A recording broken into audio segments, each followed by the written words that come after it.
Hello students, my self Vipin Verma. बहुत बहुत स्वागत है आप सभी का मेरे यूट्यूब चैनल विंग्स एकेडमी पे।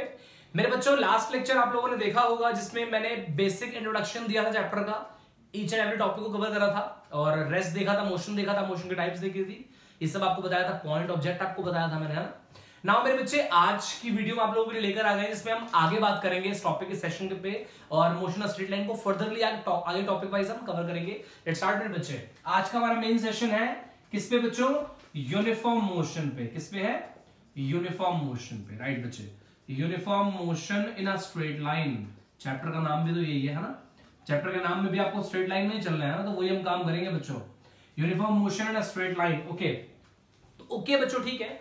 ये वर्ड आपके लिए न्यू है थोड़ा सा। यूनिफॉर्म मोशन बेसिकली क्या होता है पहले वो देख लीजिए फटाफट से। हाँ जी, व्हेन एन ऑब्जेक्ट, बेसिकली क्या, व्हेन एन ऑब्जेक्ट क्या covers, when an object covers equal distance, when an object cover equal distance in what मेरे बच्चे? Equal interval of time, in equal interval of time, the body, interval of time, the body is in what मेरे बच्चे? Uniform motion, है ना।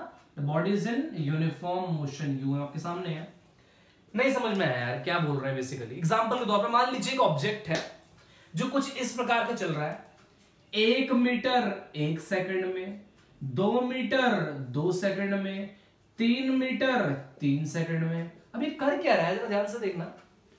इसमें हो क्या रहा है, इस पे कॉमन बात क्या दिख रहा है?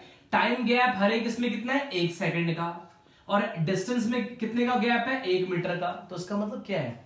अगर कोई object equal interval of time पे इक्वल डिस्टेंस कवर करता है ना, तो आंख बंद करके किसमें हो गया बच्चों? यूनिफॉर्म मोशन में हो गया। 1 मीटर 1 सेकंड में, 2 मीटर 2 सेकंड में, 3 मीटर 3 सेकंड में, 4 मीटर 4 सेकंड में। सिंपल सा लॉजिक है। अगर ऐसा मोशन कुछ हो रहा है तो एग्जांपल किसका? बड़ा प्यारा एग्जांपल है यूनिफॉर्म मोशन का। तो उम्मीद है आपको बच्चों मेरी ये वाली बात समझ में आ गई होगी। यूनिफॉर्म मोशन क्या होता है वो हम लोगों ने देख लिया ना। आगे देखते हैं स्टूडेंट्स में। चलो, यूनिफॉर्म मोशन की बात तो हमने कर ली। अब जरा इस पे फटाफट से देखिए। अगर मैं यूनिफॉर्म मोशन का बच्चों एक छोटा सा ग्राफ ड्रॉ कर लूं, डिस्प्लेसमेंट टाइम ग्राफ, है ना, डिस्प्लेसमेंट टाइम ग्राफ ड्रॉ कर दूं, तो मैं क्या ऑब्जर्व करूंगा? एक स्ट्रेट लाइन ग्राफ बन जाएगा। एक स्ट्रेट लाइन ग्राफ बेसिकली क्या बता रहा है? 1 सेकंड में 1 मीटर, 2 सेकंड में 2 मीटर, 3 सेकंड में 3 मीटर, 4 सेकंड में 4 मीटर, 5 सेकंड में 5 मीटर। आप देख रहे हैं बच्चे, इक्वल इंटरवल ऑफ टाइम पे इक्वल डिस्टेंस कवर हो रहा है। अगर ऐसा है बच्चे तो वो सीधा एग्जांपल किसका है बच्चे? यूनिफॉर्म मोशन का। ध्यान से देखिए। और इंपॉर्टेंट बात, नाउ अब कुछ विशेष आपको बताने वाला हूं, कुछ इंपॉर्टेंट आपको बताने वाला हूं, जिससे आगे का चैप्टर बहुत अच्छे का चलेगा। और एक बहुत इंपॉर्टेंट क्वेश्चन 2 नंबर का एग्जाम में आने के पूरे चांसेस है, वो भी आप शेयर करूंगा। सो मेरे बच्चों उस टॉपिक को देखिए। अब ध्यान से देखिए बच्चे, ये जो लाइन है मैं मान ली तो ये पॉइंट ए मान लिया मैंने, ओ ए एक लाइन है। ये जो ओ ए आपको लाइन दिख रही है बच्चे, ये एक्स एक्सिस से कंपेयर में कुछ एंगल थीटा पे भी तो इंक्लाइन हो रहा है, आपको दिख रही है ना, कुछ एंगल थीटा पे इंक्लाइन हो रही है ना। देन मेरे बच्चे, the inclination of the line with respect to the X axis is called its what? Slope. Slope of the line, है ना। जरा ध्यान से देखना, एक काम की चीज है, स्लोप ऑफ लाइन। और मेरे बच्चों याद रखना, किसी भी ग्राफ की स्लोप, ये लाइन दिमाग में फिट रख लो, किसी भी ग्राफ की स्लोप हमेशा किससे निकलती है? tan थीटा से। मेरे बच्चों ध्यान रखिएगा, जहां थीटा कौन सा एंगल है वो भी आपको बता दूं, थीटा में ध्यान रखिएगा। ये नहीं कि हमेशा थीटा क्या है बेसिकली? थीटा वो एंगल है जो कि वो लाइन एक्स एक्सिस से बना रही होगी। अगर मान लीजिए ग्राफ कुछ ऐसा है और ये थीटा गिवन है, तो आप tan थीटा में ये थीटा कभी नहीं ले सकते। थीटा वो एंगल होना चाहिए जो कि वो लाइन एक्स एक्सिस से बनानी चाहिए।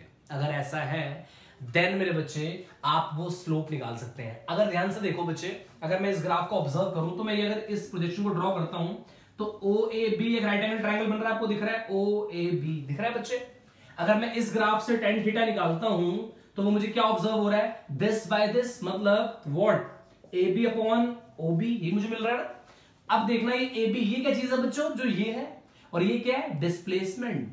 मेरे बच्चों ये ओ बी क्या है? टाइम। तो ऑब्वियसली डिस्प्लेसमेंट अपॉन टाइम मेरे बच्चों बेसिकली क्या होती है? वेलोसिटी तो होती है बच्चों, वेलोसिटी होती है ना। Displacement upon time is what? Velocity. तो आपको बहुत इंपॉर्टेंट नोट समझ में आ गया कि किसी भी डिस्प्लेसमेंट टाइम ग्राफ की स्लोप हमेशा आपको वेलोसिटी देगी। किसी भी डिस्प्लेसमेंट टाइम ग्राफ की स्लोप हमेशा आपको वेलोसिटी प्रोवाइड करेगी। ये मैंने इससे बड़ी इंपॉर्टेंट तरीके से सीख लिया कि भैया tan थीटा, पहले थीटा देखा वो कैसे होता है, स्लोप ग्राफ की क्या होती है, the inclination of the line with respect to the X axis is called its slope, and वो निकलती किससे, tan थीटा से। राइट एंगल ट्रायंगल ड्रॉ करा, tan थीटा निकाल के देखा, वो मुझे मिला डिस्प्लेसमेंट अपॉन टाइम, बाद में पता चला डिस्प्लेसमेंट अपॉन टाइम तो वेलोसिटी होती है। जब डिस्प्लेसमेंट अपॉन टाइम वेलोसिटी होती है तो सीधा मतलब आ गया ना कि भैया किसी भी एक्सटी ग्राफ की जो स्लोप है मुझे वेलोसिटी देगी in case of a uniform motion. आपको ये बात भी समझ में आ गई है ना। अब जरा इस पे एक बड़ा कमाल का बहुत इंपॉर्टेंट क्वेश्चन देखना जो एग्जाम में भी बच्चों आ चुका है, वो इंपॉर्टेंट क्वेश्चन फटाफट से पहले देख लीजिए और उसके बाद हम आपसे आगे बात करेंगे ना। Okay, from figure calculate the ratio, from figure calculate the ratio of the velocities, calculate the ratio of the velocity of two particles P and Q। मेरे बच्चों आपके सामने आपको एक ग्राफ गिवन है जी, ग्राफ आपके सामने कुछ इस प्रकार से, डिस्प्लेसमेंट टाइम ग्राफ आपके सामने आपको ऑब्जर्व हो रहा है, ठीक है जी। एक ये है और ये कुछ ये ग्राफ है ना मेरे बच्चे। पार्टिकल P ये है, पार्टिकल Q ये है जिसके लिए ग्राफ बन रहा है। ये बच्चों एंगल आपको गिवन है 30 डिग्री और ये पूरा आपको गिवन है कितना बच्चों, 60 डिग्री, है ना। अब मेरा एम पता है क्या है, मुझे क्वेश्चन क्या बोल रहा है, आपको इस ग्राफ की हेल्प से वेलोसिटीज का रेशियो निकालना है। तो दिमाग में सीधा क्लिक कर गया ना, गिवन क्या है, डिस्प्लेसमेंट टाइम ग्राफ, और पूछ क्या रहा है, वेलोसिटीज का रेशियो। तो सीधा फंडा कौन सा लगेगा, स्लोप ऑफ द ग्राफ का, बिकॉज मैं जानता हूं किसी भी ग्राफ, एक्सटी ग्राफ की स्लोप आपको क्या बताती है, वेलोसिटी। सो ठीक है बच्चे, सबसे पहली चीज फॉर पार्टिकल P की बात करता हूं ना मेरे बच्चे। पार्टिकल P के लिए आप जानते हैं स्लोप अगर ऑब्जर्व करूंगा तो वो कितना हो गया, tan 30 डिग्री, है ना। और जो एक तरीके से मैं क्या देगी, वेलोसिटी, मैं यहां लिख रहा हूं बच्चे, स्लोप आपको क्या दे रही है, वेलोसिटी। tan 30 सबको पता है बच्चों क्या होता है, 1/√3, है ना। सो ये पार्टिकल किसकी है, P पार्टिकल की वेलोसिटी है, तो ऑब्वियसली Vp कितना हो गया बच्चों, 1/√3। इजी है बच्चे। ओके, उसके बाद देखते हैं बच्चों, यहीं पर देखिएगा प्लीज आप। सिमिलरली हम अब क्या बात कर रहे हैं, फॉर पार्टिकल Q की, है ना। सिमिलरली फॉर पार्टिकल Q की अगर बात की जाए तो ऑब्वियसली VQ वो कितना हो जाएगा बच्चों, tan 60 डिग्री। tan 60 क्या होता है, √3। मेरा एम क्या है, calculate the ratio of the two particles P and Q। Order दे दिया आपको, P से Q का रेशियो निकालना है, so we have to calculate Vp/VQ, है ना। ओके जी, सो मेरे बच्चों अब देखिएगा, तो अगर मैं Vp/VQ को ऑब्जर्व करूं तो वो क्या हो जाएगा बच्चे, 1/√3/√3। बहुत सारे बच्चे इसे काट के 1 कर देते हैं, ये गलत है बच्चों। आप लोग इसे कैंसिल कर देते हैं और बोलते हैं 1, गलत। इसका आंसर है 1:3, बिकॉज 1/√3 इंटू √3 कितना हो गया, √3 इंटू √3 इज 3, तो 1/3 आपका रेशियो आ गया 1:3। वेरी इंपॉर्टेंट क्वेश्चन, मुझे उम्मीद है आपको मेरी बात समझ में आ गई होगी और ये चीज आपको बहुत अच्छे से आपको समझ में आ गई होगी, आई होप बच्चे। चाहूंगा बच्चे एक और इंपॉर्टेंट क्वेश्चन करा दूं उस पर बेस, ताकि आप ये पूरा कॉन्सेप्ट ही सीख जाए इससे, बिकॉज कई बार थोड़ा सा ऐसे टाइप पे क्वेश्चन थोड़ा टफ आ जाता है। वो टफ क्या है जरा आपको बता दूं, फटाफट से देखिएगा बच्चों। और ये चीज भी, क्वेश्चन भी बहुत इंपॉर्टेंट आपके लिए होगा और मुझे उम्मीद है बच्चों आप लोगों ने ये सारा नोट डाउन कर लिया होगा। सो प्लीज बच्चों मैं इसको रब कर रहा हूँ और साथ साथ बच्चों नोट डाउन जरूर करते रहना, रजिस्टर और पेन लेके बैठिएगा, अदरवाइज वीडियो को प्लीज आप बैक करके देखिए, बट प्लीज एक एक पॉइंट को बहुत ध्यान से देखना, तभी लेक्चर का बेनिफिट आपको मिलेगा ना। एक और क्वेश्चन है बच्चे आपका, सेम बिल्कुल यही फंडा है। आपको डिस्प्लेसमेंट टाइम ग्राफ गिवन है, दो पार्टिकल्स के लिए P और Q, दो पार्टिकल्स हैं, कुछ इस प्रकार से गिवन है। एक बच्चों कुछ आपको ये फिगर गिवन है, दैट इज इसमें आपको एंगल गिवन है 60 डिग्री, पार्टिकल P है आपका, और एक आपका पार्टिकल Q आपको जो दिख रहा है वो कितने एंगल पे बच्चे, वो 30 डिग्री के एंगल पे आपको ऑब्जर्व हो रहा है ना बच्चे। नाउ अब मेरा एम क्या है, मुझे बेसिकली क्या करना है, again same, calculate the ratio, फिर से बच्चे calculate what, the ratio of the velocities of particle P and Q, है ना, पार्टिकल P एंड Q। और ग्राफ आपके सामने कौन सा बना हुआ है, displacement time graph. Easy question है, स्ट्रेट लाइन मोशन है, ठीक है। नाउ मेरे बच्चे सेम काम कर रहा हूं फॉर पार्टिकल P के लिए, ध्यान से देखिएगा आप लोग। पार्टिकल P की बात करता हूं बच्चों, तो पार्टिकल P में आप क्या ऑब्जर्व कर रहे हैं, पार्टिकल P के लिए स्लोप आप जानते हैं वो क्या होती है बच्चों, tan थीटा, और वो कहते हैं tan 60 डिग्री, और वो क्या देगी आपको, velocity Vp, we call that, है ना। नाउ मेरे बच्चों Vp आपको कितना पता लग गया, √3, फर्स्ट इक्वेशन होगी बच्चों, है ना।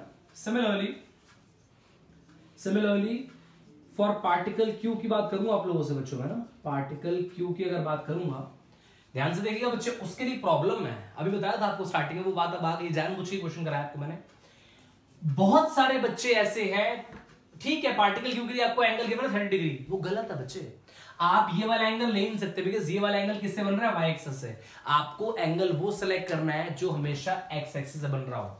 सो आपको बच्चों इस वाले एंगल की जरूरत है। तो अगर बच्चे मैं इस राइट एंगल ट्राइंगल को ऑब्जर्व कर लूं तो क्लियरली आपको पता लग रहा है ये पूरा 90 है, ये 30 है, कितना होगा 120 डिग्री, ये कितना हो गया बच्चे आपका 60 डिग्री। तो ऑब्वियसली बच्चे, तो फॉर पार्टिकल क्यू के लिए मैं जानता हूं बच्चे उसकी स्लोप वो क्या होगी बच्चों, 1060 degree. Again but keep in mind minus, very very important point, minus, क्योंकि मेरे बच्चों ये लाइन फॉल हो रही है इसलिए इसकी स्लोप भी क्या होगी मेरे बच्चों, नेगेटिव। यहां देखिए ये लाइन फॉल हो रही है, जो लाइन फॉल हो उसकी स्लोप आंख बंद करके नेगेटिव लेनी है, और जो लाइन राइज कर रही हो उसकी स्लोप आपको हर बच्चे को पता होना चाहिए, हमेशा क्या लेंगे बच्चों, पॉजिटिव। ये बहुत इंपॉर्टेंट रीजन है, इसका ध्यान रखिएगा। सो ये कितना हो गया बच्चों, -1060 डिग्री। तो बच्चों कितना हो गया, अगेन -√3। सो मेरे बच्चों मेरा एम क्या है, मुझे पार्टिकल P और पार्टिकल Q का रेशियो निकालना है, तो वो कितना हो जाएगा बच्चों, √3 -√3। तो आंसर इज व्हाट, 1:-1। मेरे बच्चे आपके सामने ये रेशियो आ गया, and the very very important question आपके सामने, uniform motion in straight line के लिए। ठीक है बच्चे, चलिए यहां तो बात कर ली आपसे मैंने कि ठीक है भाई यूनिफॉर्म मोशन स्ट्रेट लाइन का फंडा आपको आपके सामने क्लियर हो गया। अब यहीं पर आप एक चीज और भी देख सकते हैं बच्चे, मैं आपको यहीं पर क्लियर कर दूं, बिकॉज कई टीचर इसको अलग से बताते हैं। मैं एक एग्जांपल में आपको फ्लो फिट कर रहा हूं बच्चे। आपको ये पता लग गया एक्स-टी ग्राफ की स्लोप आपको वेलोसिटी दे रही है, बट वेलोसिटी दो टाइप की होती है, एक होती है पॉजिटिव वेलोसिटी, एक होती है negative velocity, according to the graph. Graph के हिसाब से वेलोसिटी दो टाइप की होती है, पॉजिटिव वेलोसिटी, नेगेटिव वेलोसिटी। ठीक है, अगर मैं ओपी की स्लोप से देखूं तो इससे जो मुझे वेलोसिटी मिलेगी ना बच्चों, वो अपने आप में क्या होगी, पॉजिटिव, बिकॉज ये स्लोप इसकी राइज हो रही है, लाइन राइज हो रही है हमारी। ठीक है, और बच्चे इससे जो मुझे वेलोसिटी मिलेगी ना वो आपकी अपने आप में क्या हो जाएगी, नेगेटिव। अगर आप सेपरेटली ग्राफ ड्रॉ करना चाहते हैं कोई दिक्कत नहीं है, ये हमारा पॉजिटिव वेलोसिटी के लिए हो गया, और बच्चे अगर आप ड्रॉ करना चाहते हैं ये हमारा ग्राफ होगा किसके लिए, नेगेटिव वेलोसिटी के लिए। ठीक है ना, तो ये दोनों graph positive velocity negative velocity के लिए बन सकते हैं कुछ इस प्रकार से, जहां आपने बहुत अच्छे तरीके से पूरी बात सीख ली है। होल कॉन्सेप्ट था यूनिफॉर्म मोशन का, जिसमें मैंने ग्राफिकल तरीके से आपको चीज सिखा दी भाई। एक ऑब्जेक्ट अगर equal distance equal interval time में कवर करता है तो यूनिफॉर्म मोशन का पार्ट हो गया वो, है ना। नाउ मेरे बच्चे फटाफट से देखेगा अब इसी में नॉन यूनिफॉर्म मोशन क्या होता है। यूनिफॉर्म मोशन तो आई होगा आपको समझ में आ गया होगा, फटाफट से देखिए बच्चों, इसी में देखते हैं हम नॉन यूनिफॉर्म मोशन क्या होता है ना। नॉन यूनिफॉर्म मोशन बेसिकली उसमें क्या बता रहा है आपको, जरा वो एक बार फटाफट से देख लेते हैं और उसको समझने में आपको बहुत हेल्प मिलेगी। क्या है बच्चों ये non uniform motion, non uniform motion in a straight line. Obviously बच्चे सीधा मतलब आपको नाम से पता लग रहा होगा, when an object covers what मेरे बच्चे, when an object covers unequal distance in what मेरे बच्चे, in equal interval of time, है ना, in equal interval of time the body is in what मेरे बच्चे, non uniform motion। इसी मतलब मान लीजिए एक ऑब्जेक्ट कुछ इस प्रकार से चल रहा है, 1 मीटर 1 सेकंड में, 5 मीटर 2 सेकंड में, 8 मीटर 3 सेकंड में। तो आप क्या देख रहे हैं बच्चे, इसमें टाइम का इंटरवल तो कॉमन है 1 सेकंड का, है ना, बट यहां पर डिस्टेंस का इंटरवल जो है वो अलग अलग रेशियो का आ रहा है। पहले में 4 का गैप है, अगले में 3 का गैप है। तो वो एग्जांपल हो गया ना। कोई ऑब्जेक्ट बच्चों अगर अनइक्वल डिस्टेंस कवर कर रहा है इक्वल इंटरवल टाइम में, तो बॉडी किसमें बच्चे, नॉन यूनिफॉर्म मोशन। और वेरी इंपॉर्टेंट बच्चे, अगर आपको डिस्प्लेसमेंट टाइम ग्राफ ड्रॉ करने को बोला जाए इसका, तो आप ग्राफ एंड ड्रॉ करेंगे कुछ इस प्रकार से आपका ग्राफ जाएगा, जहां पर बड़ा आप क्लियरली देख सकते हैं बच्चे कोई चीज मैच ही नहीं हो रही है ना, कोई चीज प्रॉपरली मैच ही नहीं हो रही है। आप इंटरवल को अगर ऑब्जर्व करेंगे तो आपको ये फील हो जाएगा कि बच्चे इस केस में टाइम के इंटरवल में अगर मैं देखूं तो डिस्टेंस आपके इक्वल नहीं आ रहे। तो इसलिए अपने आप में बच्चे कौन सा एग्जांपल है, non uniform motion in a straight line का एग्जांपल है। तो उम्मीद है बच्चों को ये सारी बातें मेरी बहुत अच्छे तरीके से समझ में आ गई होंगी। यूनिफॉर्म मोशन देख लिया आपने, नॉन मोशन देख लिया। बच्चों एक ग्राफ आपको और बनवाना चाहूंगा, बिकॉज इस चैप्टर में आपको बहुत सारे ग्राफ बनाऊंगा, बहुत सारे। इसमें आपकी ग्राफिकल नॉलेज बहुत अच्छे से एनहांस हो जाएगी। मेरे बच्चे ध्यान से देखिएगा, मान लीजिए ऑब्जेक्ट अगर रेस्ट पे है, अगर ऑब्जेक्ट रेस्ट पोजीशन पे या स्टेशनरी है तो उसका ग्राफ क्या होगा? व्हेन ऑब्जेक्ट इज स्टेशनरी और एट रेस्ट, एक ही बात है। अगर ऑब्जेक्ट स्टेशनरी और रेस्ट पे है तो मेरे बच्चों उसका डिस्प्लेसमेंट टाइम ग्राफ कैसा बनेगा? ध्यान से देखना। फिर एक और इंपॉर्टेंट बात बताऊंगा आपको। यार ऑब्जेक्ट रेस्ट पे इसका मतलब क्या है? टाइम बढ़ता जा रहा है बट एक्स तो वही का वही है, डिस्प्लेसमेंट उसकी वही की वही है, जहां पर था वहीं पर ही है वो। इसका सीधा मतलब क्या है मेरे बच्चे? आपका ग्राफ कुछ ऐसे होगा जो एक्स एक्सिस के पैरेलल होगा। क्यों? एक्स एक्सिस बच्चों क्या है? टाइम। टाइम तो आप देख रहे हैं बच्चों बढ़ता जा रहा है, बट ऑब्जेक्ट जहां पर था बेचारा वो वही का वही है। अगर आप ऑब्जर्व कर लें तो आपको ये बात दिख जाएगी, ऑब्जेक्ट का रेशियो मतलब जहां पर ऑब्जेक्ट था वहीं का वहीं है। टाइम जितना मर्जी बढ़ जाए, t1 t2 t3 t4 t5 कहीं तक पहुंच जाए, आपका x वहीं का वहीं है। और ये मेरे बच्चे है हमारा ऑब्जेक्ट जब स्टेशनरी हो। वेरी इंपॉर्टेंट पॉइंट बच्चे, आपसे बात कर रहा हूं, ध्यान समझना। स्टूडेंट्स 11th में आप लोग आते हैं तो थोड़ा सा 10th से जिस तरह भी आप आए हैं, थोड़ा ग्राफिकल नॉलेज आपकी इतनी अच्छी नहीं है, बट जो मैं बात आपको बताऊंगा इसको अगर आप दिमाग में रखेंगे तो नंबर ऑफ ग्राफ्स आप आराम से बना पाएंगे, चाहे वो किसी भी लेवल 11th 12th किसी की बात कर रहे हैं। बच्चों याद रखना, जिन दो क्वांटिटीज में आपको ग्राफ ड्रॉ करने हैं, आपको दो क्वांटिटीज के बीच में ग्राफ ड्रॉ करना है जिसमें अगर एक क्वांटिटी दूसरी क्वांटिटी पे डिपेंड नहीं करती, मतलब एक quantity is independent upon the दूसरी क्वांटिटी, अगर ऐसा है उस सिचुएशन में हमेशा ये ग्राफ बनेगा। और ये इसलिए इंडिपेंडेंट ग्राफ भी कहा जाता है। एक क्वांटिटी अगर दूसरे पे डिपेंड नहीं करती तो वो इंडिपेंडेंट हो गई ना, तो इसलिए बच्चे उसका ग्राफ को इस प्रकार से बनाया जाता है। बात दिमाग में आप लोग रखें। इंडिपेंडेंट ग्राफ आपका सामने ये बने हुए बच्चे। नाउ दो क्वांटिटी अगर डिपेंड नहीं कर रही तो इंडिपेंडेंट क्वांटिटी ग्राफ आपके सामने ऐसा हो गया। बट अगर मान लीजिए दो क्वांटिटी है ए और बी नाम की, और वो दोनों आपस में क्या है? डायरेक्टली प्रोपोर्शनल है। क्या है बच्चों? डायरेक्टली प्रोपोर्शनल, मतलब जितने रेशो में ए बढ़ रहा है उतने रेशो में बी भी बढ़ रहा है, तो बच्चे उसका ग्राफ हमेशा याद रखना स्ट्रेट लाइन बनेगा। ए और बी के बीच में जो ग्राफ होगा हमेशा स्ट्रेट लाइन बनेगा। कब? जब वो दोनों आपस में सेम रेशो में वेरी कर रहे होंगे। बट अगर वो दोनों डायरेक्टली प्रोपोर्शनल हैं और वो दोनों अनइक्वल रेशो में अगर वेरी करते हैं बच्चे, तो उसका ग्राफ कुछ इस प्रकार से बन जाएगा हमारा, क्योंकि ग्राफ राइज तो हो रहा है, एक बढ़ रहा है दूसरा भी बढ़ रहा है, बट अनइक्वल अमाउंट में। तो बच्चों ये आप ध्यान रखिएगा, अगर ए और बी आपस में डायरेक्टली प्रोपोर्शनल है तो ठीक है, अगर सेम रेशो में वेरी कर रहे हैं तो स्ट्रेट लाइन ग्राफ, अगर अनइक्वल रेशो में वेरी कर रहे हैं तो आपस में ग्राफ कुछ इस तरह। इसको बोलते हैं बच्चों exponentially rising graph. Exponentially graph rise हो रहा है आपका बच्चे, है ना। तो ये ग्राफ मुझे उम्मीद है आपको बहुत अच्छे से समझ में आ गया होगा बच्चे। और अगर मेरे बच्चे ए और बी क्वांटिटी आपस में इनवर्सली प्रोपोर्शनल है, मतलब A is inversely proportional to B, मतलब एक बढ़ रहा है तो दूसरा कम हो रहा है, दूसरा बढ़ रहा है तो पहला कम हो रहा है, मतलब आपस में इनवर्सली प्रोपोर्शनल ग्राफ है। तो अगर इनवर्सली प्रोपोर्शनल क्वांटिटी है तो बच्चे उनके बीच में अगर आपको ग्राफ ड्रॉ करना हो तो याद रखना बच्चे हमेशा कुछ इस प्रकार का ग्राफ बनेगा। इसको, इस शेप को बोलते हैं हम रेक्टेंगुलर हाइपरबोला। क्या बोलते हैं बच्चों? Rectangular hyperbola. प्लीज मेरे बच्चों बहुत इंपॉर्टेंट ये साइंटिफिक नाम है, ये आप ध्यान रखिएगा। और ये बच्चा होता है पैराबोलिक ग्राफ। कौन सा होता है? Parabolic graph. ये चीज आप ध्यान रखिएगा बच्चों, है ना। ये शेप के नाम भी आपको पता लग गए और नेचर भी पता लग गए आपको, बस बच्चों ये ध्यान रखना।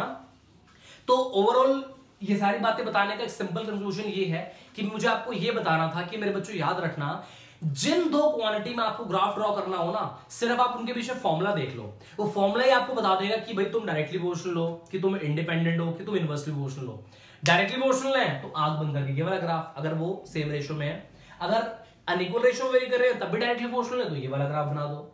अगर मेरे बच्चों वो दोनों आपस में इनवर्सली प्रोपोर्शनल है तो आंख बंद करके ये वाला ग्राफ बना दो। सिंपल सा फंडा है ना। तो ये चीज आपको मुझे उम्मीद है बहुत अच्छे से समझ में आ गई होगी बच्चे। ये सारे इंपॉर्टेंट ग्राफ्स हैं और अगर इंडिपेंडेंट है तो ये वाला ग्राफ बना दो। तो यूनिफॉर्म मोशन की इसलिए मैंने एक अलग से वीडियो आप लोगों के लिए बनाई थी ताकि इसमें मैं ग्राफिकली नॉलेज आपको प्रोवाइड कर सकूं। कुछ एग्जांपल भी दिए मैंने इस वीडियो में। यूनिफॉर्म मोशन क्या होता है, यूनिफॉर्म मोशन क्या होता है, ग्राफिकल तरीके से आपको समझाए। दो बहुत इंपॉर्टेंट क्वेश्चन मैंने आपसे शेयर करे इसमें। मुझे उम्मीद है आपको ये लेक्चर मेरा बहुत अच्छा लगा होगा, बहुत मजा आया होगा आपको पढ़ने बच्चे। प्लीज मुझे कमेंट जरूर करना और बिकॉज मैं अगले टॉपिक में आप लोगों से मिलूंगा। और प्लीज़ बहुत आप लोगों के लिए हार्ड वर्क हम लोग कर रहे हैं, तो प्लीज़ बच्चों हमें मोटिवेट करिए, कमेंट करिए, चैनल को शेयर करिए, लाइक करिए, सब्सक्राइब करिए, सो दैट ऐसे ही अच्छी वीडियो और मेहनत के साथ और जोश के साथ मैं आप लोगों के लिए बनाता रहूँ बच्चों। Thank you so much.